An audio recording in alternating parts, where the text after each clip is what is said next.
ආයුබෝවන් අපි හැමෝම රස කිරුල YouTube channel එකේ මේ සූදානම් වෙන්නේ ලොක්කන්ටත් පොඩ්ඩන්ටත් එකසේ රස විඳිය හැකි රසම රස පෝෂදායී සෑන්ඩ්විච් එකක් හදන්න. ඒ තමයි කර්ඩ් සෑන්ඩ්විච්. බලමුද කොහොමද හදන්නේ කියලා. අපේ මේ සෑන්ඩ්විච් එකේ ප්‍රධානම දේ තමයි මීකිරි. මෙතනදී සෑන්ඩ්විච් එක හදන්න පැය කිහිපයකට කලින් අපි මේ මීකිරි ටික සූදානම් කරගන්න ඕනේ මෙන්න මේ විදිහට. ස්ට්‍රේන් එකක් උඩින් අපි සර්වියට් එකක් පිරිසිදු සර්වියට් එකක් එලනවා.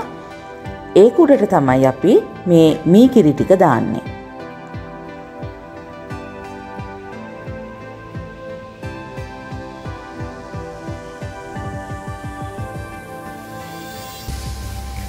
මම මෙතනදී මීකිරි කෝප් එකමාරක් විතර අරගෙන තියෙනවා. දැන් සර්වියට් එක හොඳින් නමලා මෙන්න මේ විදිහට මීකිරි වල තියෙන ජලය ඉවත් කරගන්නයි මම මේ හදන්නේ. මේ විදිහට තද කරලා සර්වියට් එක ගත්තම අපිට පුළුවන් මේකේ තියෙන ජලය මේ විදිහට අයින් කරගන්න. මේ බලන්න මේකේ තියෙන ජලය ඉවත් වෙන විදිය. මේ විදිහට ජලය ඉවත් කරගත්තම අපිට තද ගතියෙන් යුක්ත මීකිරි ලැබෙනවා. එතකොට අපේ සෑන්ඩ්විච් එක බොහොම රසට හදාගන්න පුළුවන්.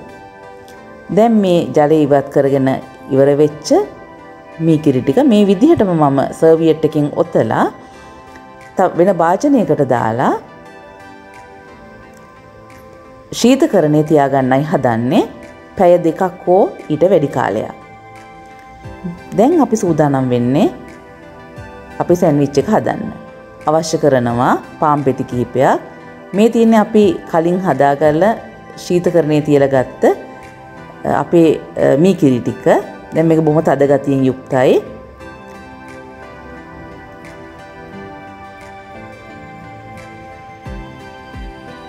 ඊළඟට අපිට ඕනේ වෙනවා සිහින්ව ලියාගත් බීලුණු ගෙඩියක්, සිහින්ව ලියාගත් තක්කලි,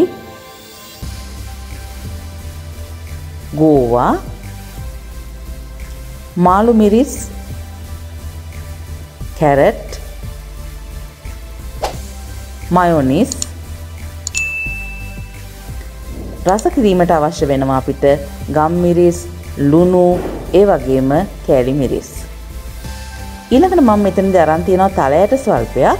මේක ඔප්ෂනල්, අවශ්‍යම වෙන්නේ නැහැ. ඊළඟට මාගරින් ස්වල්පයක්. දැන් අපි මේක හදාගන්න යන්නේ. අපි සූදානම් කරගත්ත මීකිරි වලට මයොනීස් මේ සැඳි මම එකමාරක් විතර එකතු කරනවා. ඊළඟට අපි සූදානම් කරගත්ත එළවලු ටික ඔක්කොම මේකට එකතු කරන්නයි හදන්නේ. මෙතනදී එළවලු ඔයගලන්ට කැමති ගෙදර තියෙන දේවල් පාවිච්චි කරන්න පුළුවන්. කැරට්,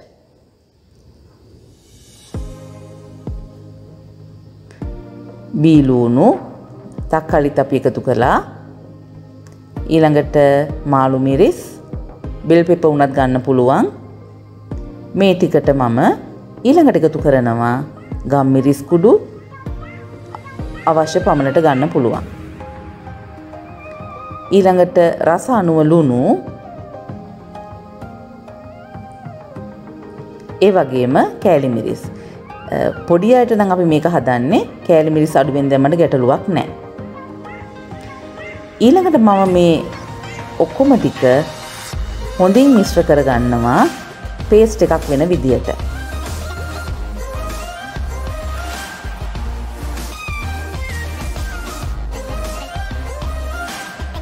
මේ තියෙන්නේ අපි හදාගත්ත පේස්ට් එක.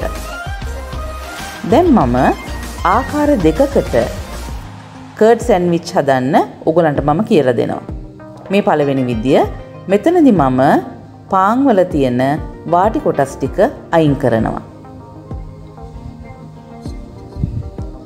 මෙන්න මේ විදියට ලස්සනට සෑන්ඩ්විච් එක හදාගන්න පුළුවන් අපිට මේ ටික අයින් කරගත්තම.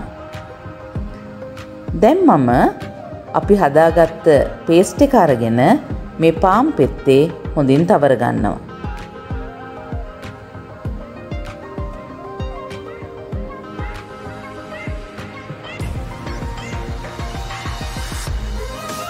පාන් පෙත්ත පුරාම මේක ස්ප්‍රෙඩ් වෙන විදිහට පේස්ට් එක ගා ගන්න ඕනේ.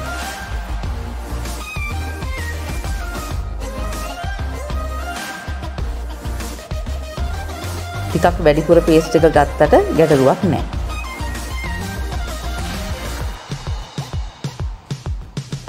මේ බලන්න පාන් පෙත්ත පිරෙනකම් අපි මේකේ ගා ගන්න අවශ්‍යයි. ඊළඟට මම තව පාන් පෙත්තක් අරගෙන මේ විදිහට උඩින් තියලා පොඩ්ඩක් තද කරනවා.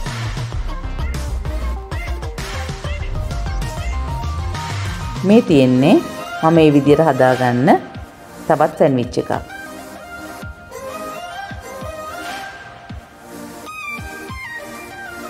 මේ බලන්න. දැන් මේ දෙවෙනි විදිය. මෙතනදී මම පාන් වල වාටි කොටස් අයින් කරන්නේ නැහැ. සම්පූර්ණ පාන් පෙත්තටම කලින් වගේ හොඳින් අපේ පේස්ට් එක තියාගන්න.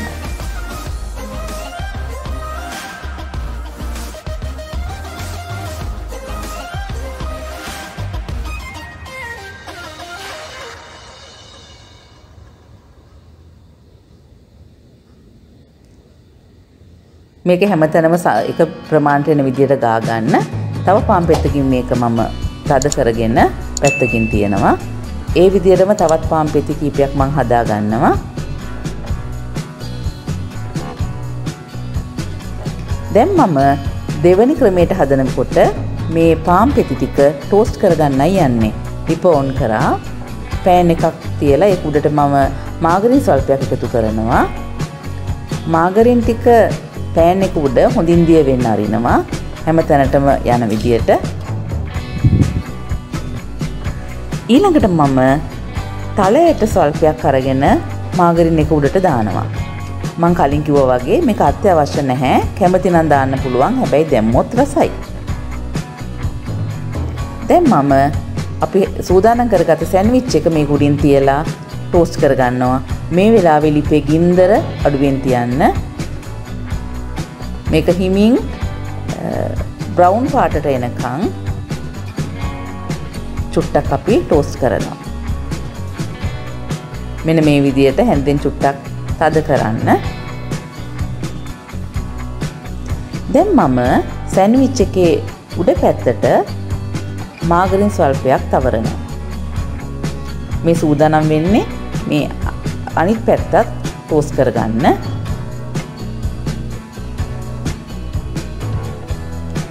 මේ තියෙන්නේ අපි ටෝස්ට් කරගත්ත සෑන්ඩ්විච් එක. දැන් අපි ඒක අනිත් පැත්ත දැම්මා. මේ විදිහටම අඩු ගින්දරේ ටිකක් වෙලා තියලා දැන් අපි සූදානම් වෙන්නේ සෑන්ඩ්විච් එක ටිපෙන් අයින් කරගන්න.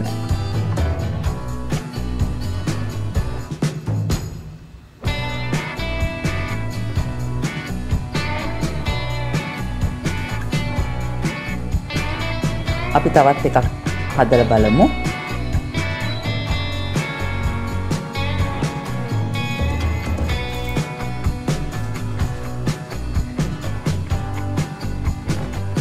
මේ තියෙන්නේ අපි ආකාර දෙකටම හදාගත්තු අපේ රසම රස කර්ඩ් සෑන්ඩ්විච්. මේ තියෙන පළවෙනි ක්‍රමය. ඇත්තටම ටෝස්ට් කරලා කන්න කැමති නැත්නම් මේ විදිහට ගන්න පුළුවන්. රස කිරුල අපේ YouTube channel එක like කරන්න, share කරන්න, subscribe කරන්න අමතක කරන්න එපා.